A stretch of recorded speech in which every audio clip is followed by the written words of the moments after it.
మైక్ని hand over చేస్తున్నాము. ఇలా పట్టుకోవడం కొంచెం ప్రాక్టీస్ చేద్దాం. అందరికీ నమస్కారం. ఈరోజు మన డాకు మహారాజ్ మీ యొక్క ట్రైలర్ రిలీజ్కి ఇచ్చేసిన పాత్రికేయ సోదరులందరికీ, ముఖ్యంగా ప్రింట్ అండ్ ఎలక్ట్రానిక్ మీడియా వారందరికీ నా హృదయపూర్వక కళాభివందనాలు తెలియజేసుకుంటున్నాను. ఈ ఫంక్షను నిన్న అక్కడ అనంతపూర్లో జరుపుకోవాల్సింది, కానీ మన తిరుమలలో ఈ ముక్కోటి ఏకాదశి సందర్భంగా అక్కడ ఈ తొక్కిసలాటలో కొందరు శివైక్యం కావడం, లింగైక్యం కావడం ఎంతో కలవరపరిచింది. ఎంతో బాధాకరమైన విషయం. అక్కడ జరగవలసింది కాదు, అందుకని దాన్ని అక్కడ రద్దు చేసి ఈరోజు ఇక్కడ జరుపుకోవడం జరుగుతుంది. సరే, లింగైక్యం శివైక్యము పరమపదించిన వారందరూ వారి యొక్క ఆత్మలు శాంతించాలని వారి కుటుంబ సభ్యులందరికీ నా తరఫున, అలాగే మా సినిమా యూనిట్ తరఫున వారికి అందరికీ, మా కుటుంబాలకి మా ప్రగాఢ సానుభూతి తెలియజేసుకుంటున్నాం. ముఖ్యంగా అనంతపూర్ అంటేనే రాయలసీమ డైలాగ్ ఉంది ఇందులో. రాయలసీమ కా నామ్ సునా ఓ మేరా అడ్డా. ఎంతోమంది నిన్న ఎంతో ఆతురతగా ఎదురు చూస్తున్నారు ఈ ప్రోగ్రాం కోసం. ఎంతో వ్యయ ప్రయాసాలు కోర్చి ఎంతో దూరం నుంచి కూడా వాళ్ళు రావడం, ఆ పక్క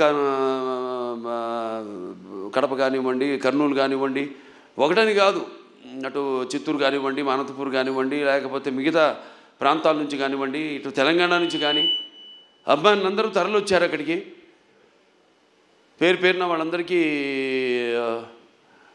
ముఖ్యంగా అక్కడ ఇంతవరకు మన రాష్ట్ర అధికారంలో ఉన్నప్పుడు తెలుగుదేశం మొదటిసారి రాష్ట్ర విభజన తర్వాత అక్కడ లైబ్రరీ చైర్మన్ సోదరుడు గౌస్ మొహిద్దీన్కి, అలాగే హెల్పింగ్ హ్యాండ్స్ అనంతపూర్ జగన్ గారికి, అలాగే శ్రీధర్ గారికి, అలాగే చిరంజీవి గారికి, మిగతా అందరూ నా కన్వీనర్ సంద ఉన్నారు, సతీష్ తిలకు, శ్రీధర్ గారు, వాళ్ళందరూ కూడా అందరికీ వాళ్ళు నచ్చజెప్పి ఇలా ఎందుకు మనం చేయాల్సి వచ్చిందో వాళ్ళందరూ శాంతపరిచినందుకు, వాళ్ళ ఆవేశాన్ని చల్లబరిచినందుకు, ఎప్పుడూ ఒక క్రమశిక్షణ కలిగిన సైనికులు నా అభిమానులు. భావస్వరాన్ని జన్మాంతర సౌహృదాన్ని అంటారు. పోయిన జన్మలో ఎంతోమందితో పరిచయం ఉన్నా ఈ జన్మలో ఒకరిని దాన్ని పొందగలుగుతాం. కానీ ఎన్ని లక్షల, వేల లక్షల కోట్ల మంది అభిమానులు పొందడం అంటే అది నా పూర్వజన్మ సుకృతంగా, అది ఏ జన్మజన్మ అనుబంధమో, ఏ రుణానుబంధమో, ఏ విడలేని అనుబంధమో కదా అని నాకు అనిపిస్తూ ఉంటుంది. నేను ఈ జీవితంలో ఎంత పొందానంటే, ముందు నేను గొప్పగా చెప్పగలిగింది, ముందుగా నాకు ధన్యమైన జన్మనిచ్చి నన్ను మీ అందరి గుండెల్లో ఆయన ప్రతిరూపంగా నిలిపినందుకు దైవాంశ సంభూతులు, అలాగే విశ్వానికే విశ్వ నట రూపం ఎలా ఉంటుందో చూపించిన నా తండ్రి, నా గురువు, నా దైవం, కారణ జన్ముడు, విశ్వవిఖ్యాత నట సార్వభౌమ నటరత్న, తెలుగుదేశం పార్టీ వ్యవస్థాపకులు డాక్టర్ పద్మశ్రీ నందమూరి తారక రామారావు గారికి, మరి అది ఆ పుణ్య దంపతులు, మా అమ్మగారు బసవరామ తారకం గారి, డింబి బసవరామ తారకం గారి బిడ్డగా పుట్టినందుకు ఆ పుణ్య దంపతులకు, అలాగే ఆ కళమ్మ తల్లికి నా కృతజ్ఞతలు తెలియజేసుకుంటూ, ఇటువంటి అభిమానుల్ని నాకు ఇచ్చినందుకు ఆ దేవుడికి నా కృతజ్ఞతలు తెలియజేసుకుంటూ, ఇప్పుడు మన సినిమాకి వస్తే డాకు మహారాజ్ ఎన్నో వైవిధ్యమైన పాత్రలు చేసుకుంటూ వస్తున్నాను. నాన్నగారిలాగా ఆయన పౌరాణికాలు నటిస్తే పాత్రలు ప్రాణాలు పోసుకున్నాయి, ఆయన జానపదాలు చేస్తే సామాజమనగాలు అయ్యాయి, సామాజమనగరమాలు అయ్యాయి.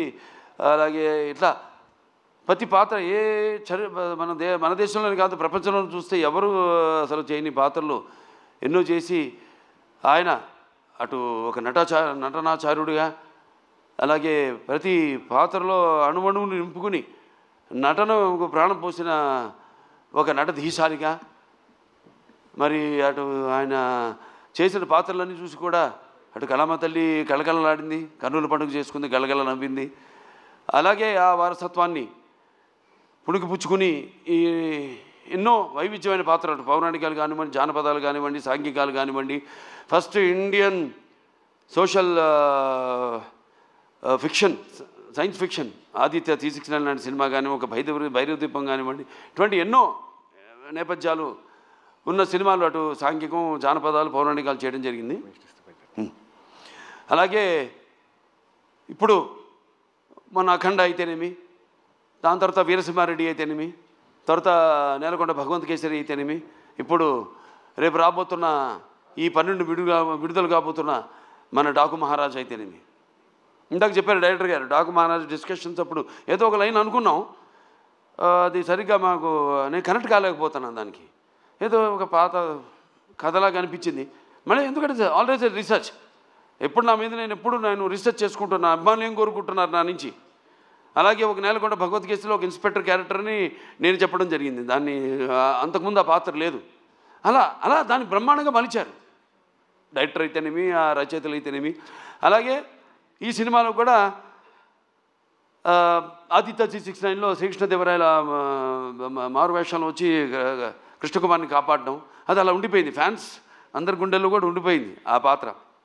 అటువంటి పాత్రలో కనిపిస్తే నేను బాగుంటుంది, సినిమా ఫుల్ లెంత్ కనపడితే బాగుంటుంది అనుకున్నాను. సో దాన్ని నేను వ్యక్తపరచడం జరిగింది. ఏమండి, మన ఫ్యాన్స్ ఉన్నారు, ముందు వాళ్ళని డిసప్పాయింట్ చేయకూడదు మనం. నాన్నగారు ఒక సర్దార్ పాపారాయుడు అయితేనేమి, అటువంటి ఒక గెటప్లో మనకు కనిపిస్తే బాగుంటుంది అని అనుకున్నాం. అక్కడి నుంచి స్టార్ట్ అయింది కథ ప్రయాణం, మా ప్రయాణం. దాంట్లో మరి ఎటువంటి సమస్యను మా ప్రతి సినిమాలో మహిళలకైతేనేమి, వినాశ్రయం జననం నాస్తి, వినాశ్రయం గమనం నాస్తి, వినాశ్రయం జీవం నాస్తి, వినాశ్రయం సృష్టి రేవ నాస్తి. ప్రతి సినిమాలో కూడా మహిళలకు ఒక ప్రత్యేకమైన ఇంపార్టెన్స్ ఉంటుంది. అలాగే ఏదో ఒక సందేశం, మంచి సందేశం ఇవ్వాలి మనం అన్నప్పుడు దాన్ని మనం చూస్తారు సినిమాలో. మొత్తం చెప్పేస్తే ఎలా, రేపు ఏ సమస్యను మేము తీసుకున్నాం, అసలు దాని మీద మన తెలుగు వాళ్ళ గొప్పతనం ఏంటి అన్నది కూడా ఈ సినిమా ద్వారా చెప్పడం జరిగింది. ఇలా ఒక కథను బ్రహ్మాండంగా మళ్ళీ డైరెక్టర్ గారు దాన్ని కన్సీవ్ చేసుకుని, మళ్ళీ ఆయన టీము మోహన్ కృష్ణ గారు అంతా ఉన్నారు, అందరు కలిసి ఒక బ్రహ్మాండంగా ఉన్న కథగా దాన్ని రూపొందించారు. అదే మన డాకు మహారాజ్. టైటిల్ వచ్చేసరికి మన డాకు మహారాజ్ అంటే ఎలా ఉంటుంది అన్నది ఒక చిన్న అనుమానం ఉండేది. దాన్ని కూడా బాగా జాగ్రత్తగా ప్లాన్ చేసి, ఇప్పుడు ఎలాగైతే మేము ముందు టీజర్ రిలీజ్ చేసాం, టీజర్లో ఏం చెప్పాలా, కొంచెం చప్పగా ఉందనుకున్నారు. తర్వాత ట్రైలర్ రిలీజ్ చేసాం, మొదటి ట్రైలర్ పర్లేదన్నారు. ఇప్పుడు విడుదల చేస్తాం ఈరోజు అసలైన ట్రైలర్. అంటే ఏదైతే అభిమానులు కోరుకుంటారో, అభిమానులే కాదు, ఏదైతే జనం బాలకృష్ణ నుంచి కోరుకుంటారో మొత్తం అంతా పొందుపరిచి ఈ ట్రైలర్ని రిలీజ్ చేయడం జరిగింది. ఇవాళ అద్భుతమైన స్పందన వస్తుంది. సో ఒక సినిమా అంటే కేవలం ఎంతోమంది నటీనటులున్నారు ఇక్కడ. నాతో పాటు నటించిన ఒక ప్రజ్ఞా జైస్వాల్ అయితేనేమి, అఖండాలో చేసింది నాతో, అలాగే శ్రద్ధా శ్రీనాథ్, అలాగే ఊర్వశి రౌతెల, అందరూ కూడా ఇప్పుడు వాళ్ళ పాత్రలు ఎంతో అద్భుతంగా, అంటే అటు కేవలం గ్లామరే కాదు, పెర్ఫార్మెన్స్ ఆవిడంతా. ఇందాక మన కెమెరామెన్ గారు ఉన్నారు ఇక్కడ, విజయ్ కార్తిక్ గారు, ఎంతో అద్భుతంగా సినిమాని చూస్తున్నారు మీరు. ఆ సినిమాలో కూడా లైటింగు స్కీము, ఒక లైటింగ్ స్కీమ్ అంటూ ఉంటుంది. దాన్ని ఎలా అద్భుతంగా మేము చేసే సన్నివేశాలకి ఇంకా జీవం పోసి, ప్రాణం పోసి ఎంత అద్భుతంగా వాటిని ప్రజెంట్ చేశారు. డైరెక్టర్ అండ్ కెమెరామెన్ నా దృష్టిలో ఒక భార్యాభర్తలు అంటాడు. అంటే ప్రభుత్వం లాగానే, ప్రభుత్వం ఏముంటుంది, ఎన్నో స్కీమ్స్ అనుకుంటుంది, కానీ దాన్ని ఇంప్లిమెంట్ చేసేది ఎవరు? బ్యూరోక్రాట్స్. సో వాళ్ళని మనం పొందాలి ముందు, మనం వాళ్ళ ద్వారా మనం ప్రజలకి వాళ్ళ అవసరాలు తీర్చాలి మనం. అలాగే ఒక డైరెక్టర్ తను ఏం కన్సీవ్ చేసుకుంటాడు, దాన్ని ఎంతో అద్భుతంగా స్క్రీన్ మీద సన్నివేశాన్ని బట్టి అద్భుతంగా తెరకెక్కించాడు మా కెమెరామెన్ విజయ్ కార్తిక్ గారు. అలాగే ఇక మా తమన్ గారు ఉన్నారు, ఇక ఆయన గురించి చెప్పక్కర్లా. సప్త సాగర సంఘర్షణ జ్వలిత సద్భోద్భవ మాధురి స్వరాలైన సరిగమపదని సంగీత సాహిత్య మధుర గీతాలు వినడానికి భాషాభేదం కానీ, ఆడమగా తేడా కానీ, ధనిక దారిద్ర్యాది తారతమ్యములు కానీ, పండిత పామరాది పట్టుబిడుపులు కానీ, అభిమాన దురభిమానులని అడ్డుగోడలు కానీ ఉండవన్నది నా నమ్మకం. ఎందుకు మనం సాక్షాత్ మన పురాణం నుంచి చూసుకుంటే మేనక సరస సల్లప సంగీత సాహిత్య మధుర శబ్దానికి సృష్టికి ప్రతి సృష్టికర్త అయిన విశ్వామిత్రుడే ప్రపంచానుభూతికి వచ్చాడని, లేకపోతే శ్రీకృష్ణుని వేణునాదానికి ఆవుల మంద మేపు మాని మోకరిల్లాయని, నేటికి నాదస్వరానికి పావులు సైతం పడగలెత్తి ఆడడం చూస్తున్నాం మనం. అలా ఒక సంగీతం హిట్ అయితే ఆ సినిమా సగం హిట్ అయినట్టే. ఇక తమన్నా కాంబినేషన్ చెప్పక్కర్లేదు, అఖండాతో సబ్బూఫర్లు బ్లాస్ట్ చేశాడు. ఇప్పుడే ఇక్కడ ఈ మన ట్రైలర్ చూపించినప్పుడు కూడా స్పీకర్లు పడిపోయినాయి ఇక్కడ. సో అంటే నేను చెప్పేది కథను బట్టి ఎలా సినిమాకి ద్విగుణీకృతం చేయడం. సినిమాలో ఉన్న మేము ఎంత నటించినా, డైరెక్టర్ ఎంత తీసినా, ఒక కెమెరామెన్, ఒక మ్యూజిక్ డైరెక్టర్, ఒక ఎడిటర్. ఈ సందర్భంగా ఎడిటర్ రూపన్ గారిని, రంజన్ గారిని నేను మెచ్చుకోవాలి. అద్భుతంగా చేశారు వాళ్ళు, చాలా అద్భుతంగా. ఎందుకంటే ఈ సినిమా అనేది వీళ్ళ ముగ్గురు చేతుల్లో ఉంటుంది. మనం చేసిన తప్పులు అయితేనేమి, లేకపోతే మనం యాక్టింగ్లో తీసిన విధానంలో అయితేనేమి, లేకపోతే చేసిన విధానంలో అయితేనేమి, ఏమి కొన్ని చిన్న చిన్న లోటుపాట్లు ఉన్నా అవన్నీ కవర్ చేసేది వీళ్ళు ముగ్గురే. అద్భుతంగా చేశారు వాళ్ళు. వాళ్ళకి అప్పగించిన పనులు వాళ్ళు అద్భుతంగా న్యాయం చేశారు వాటికి. అలాగే ఇక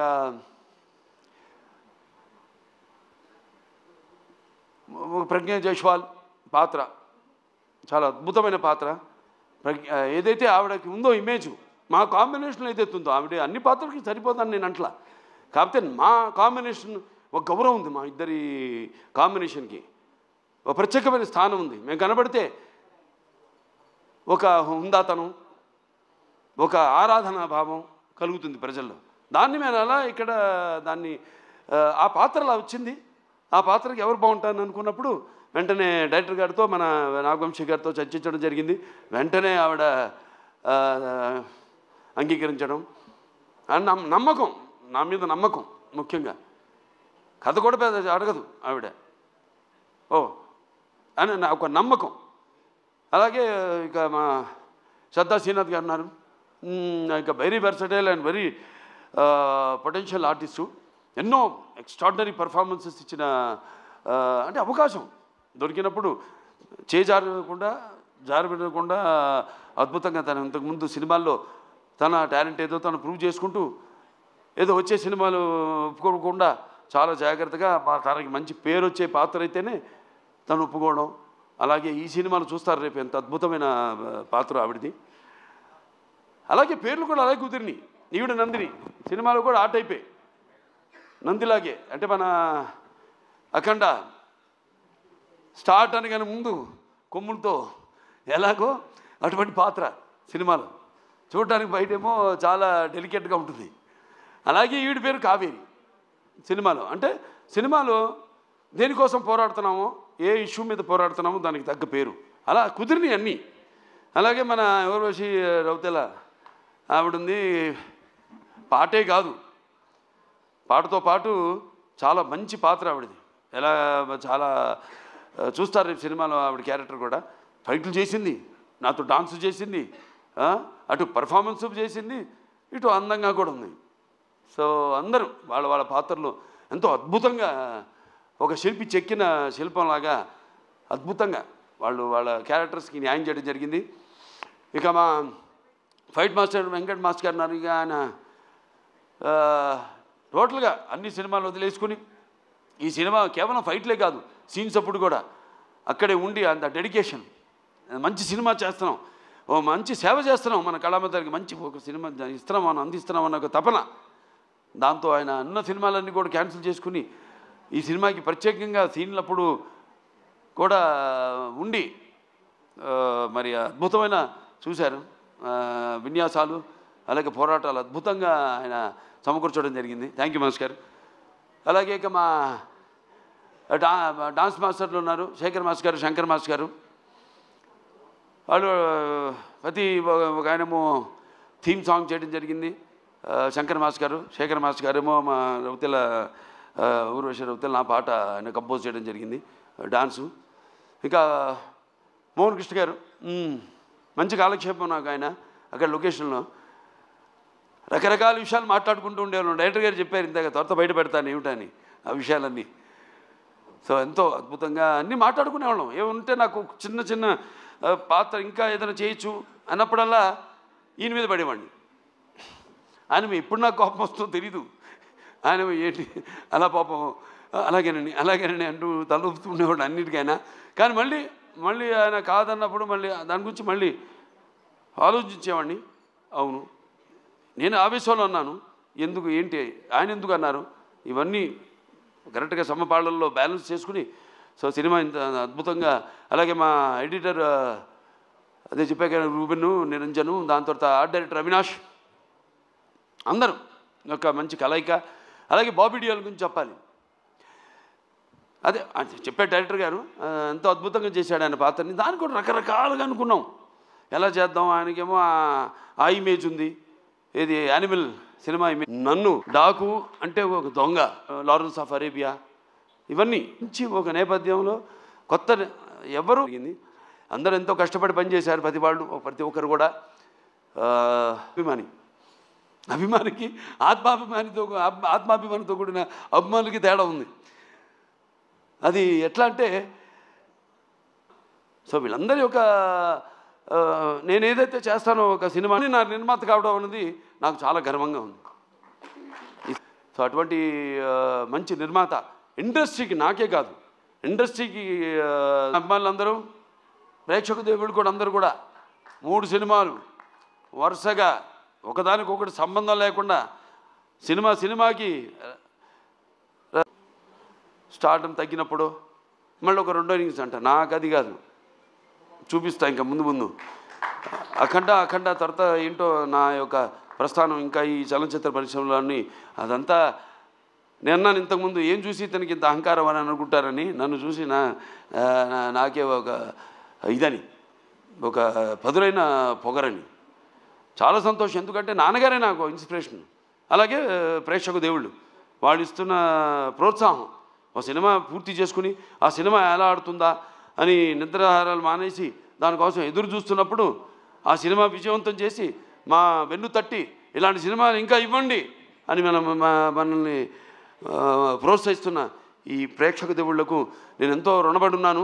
నా అభిమానులకు, నేను చేస్తున్న ఏదో ఈ క్యాన్సర్ హాస్పిటల్ ద్వారానో లేకపోతే ఒక హిందూపూర్ ప్రజాప్రతినిధిగాను ఎమ్మెల్యేగాను నేను కాకుండా ఒక కళాకారుడిగా కూడా నేను చేస్తున్న దానికి ఇన్స్పైర్ అయ్యి ఆదర్శంగా తీసుకుని ఎంతోమంది అభిమానులు కూడా వాళ్ళు ఎన్నో సాంఘిక సంక్షేమ కార్యక్రమాలు చేపడుతున్నారు. నాకు గర్వంగా ఉంది మీరంతా నా అభిమానులు అయినందుకు. సో మరొకసారి ఈ సినిమా 12 విడుదల కాబోతుంది సంక్రాంతి సందర్భంగా. సంక్రాంతి అంటే ఇది ముఖ్యంగా మన అచ్చమైన తెలుగు పండగ. దాని తర్వాత మనకి ముందు ఉగాది, అది చూపించేశాను శాతకర్ణిలో ఏంటో ఉగాది అంటే ఏంటో మన కాలమాన పట్టిక ఇచ్చిన మహానుభావుడు శాతకర్ణి. అది చేయడం నా అదృష్టం.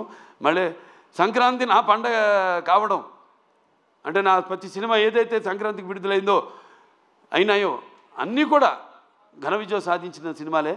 మళ్ళీ వస్తున్నాడు ఈ సంక్రాంతికి డాకు మహారాజ్. సో మీ అందరూ కూడా ముఖ్యంగా ఇది రైతుల పండుగ. రైతులందరూ కూడా మరి వాళ్ళు కష్టపడిన సంవత్సరం అంతా కష్టపడి దుక్కు దున్ని నీరు పోసి నార పోసి నీరు విత్తనాలు నాటి అలాగే నీరు పోసి అలాగే పంటకు వచ్చాక వాటిలను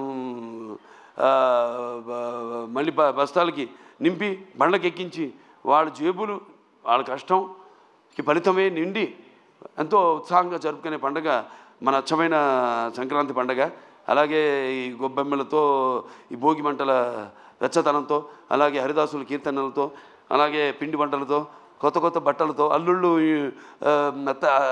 అత్తగారింటికి వచ్చే ఈ పండగ మన సంక్రాంతి పండగ. సో అందరూ కూడా మరొకసారి నా సంక్రాంతి శుభాకాంక్షలు తెలియజేసుకుంటూ, సో ఈ సినిమా తప్పకుండా ఇప్పుడు చూశారు టీజర్, అంచెలంచెలుగా ఎలా ఇచ్చాను మేము ప్లాన్ చేసాం. ఎందుకంటే సినిమా అనేది ఎప్పుడు ఒక గుప్పిడి మూసి ఉన్నంత వరకే, ఒకసారి తెరిస్తే సో దాన్ని అంచెలంచెలుగా ఇంకా 2 రోజులే విడుదల కావడానికి సినిమా. సో ఇవాళ అసలైన టీజర్ వదిలేము, ట్రైలర్ వదిలేము, అసలైన ట్రైలర్ వదిలేము. సో అందరూ కూడా తప్పకుండా మీరు ఏం ఊహించుకుంటారో అంతకంటే మించే ఉంటుంది ఈ సినిమాని మీ అందరికీ తెలియజేసుకుంటూ, ఇలాగే నా చిన్నల్లుడు శ్రీభరత్ అలాగే నేను చిన్నమ్మాయి, మా తుకుమల్లి తేజస్విని, వాళ్ళు కూడా ఈ సినిమాలో వాళ్ళ వంతు మన అన్స్టాపబుల్ కూడా తను తేజస్విని క్రియేటివ్ కన్సల్టెంట్గా చేసి ఎన్నో షోలు ఇవన్నీ చూసి వాటి మీద మేము చర్చించుకుని ఎలా ఉంటే బాగుంటుంది. అందుకే వాళ్ళ ఆ షో కూడా ఇవాళ ప్రపంచం మన దేశంలోనే #1 స్థానంలో నిలిచిందంటే అన్ని షోలని అధిగమించి, అలాగే దేశంలోనే 18వ స్థానంలో ఉందంటే మనందరి కృషి ఫలితమే అన్స్టాపబుల్ కూడా. సో ఇక్కడి నుంచి నేను చెప్పినట్టు ముందు మాసెస్ బాలకృష్ణ గారు